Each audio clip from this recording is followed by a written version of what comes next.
চালের বাজারে ক্রেতাদের নাভিশ্বাস, ডিমের বাজারে অস্বস্তি, মুরগি কিংবা পেঁয়াজের দামও বাড়তি।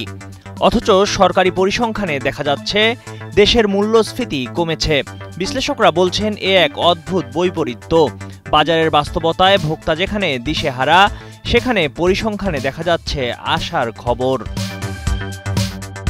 বাংলাদেশ পরিসংখ্যান ব্যুরো বিবিএস এর সর্বশেষ তথ্য বলছে, আগস্ট মাসে দেশে সামগ্রিক মূল্যস্ফীতি নেমে এসেছে 8.29%।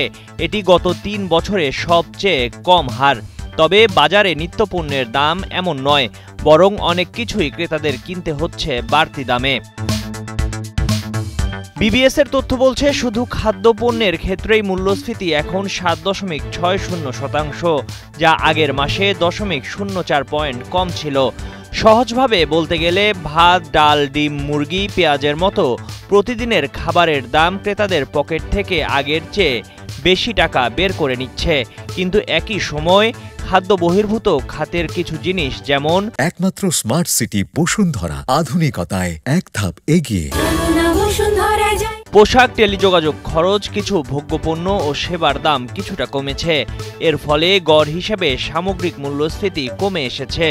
অর্থাৎ হিসাবের কাগজে মূল্যস্ফীতি কমেছে, কিন্তু যে খাতে সাধারণ মানুষের সবচেয়ে বেশি খরচ হয়, সেই নিত্যপণ্যের দাম, বিশেষ করে খাবারের দাম এখনো উঁচুতেই রয়ে গেছে।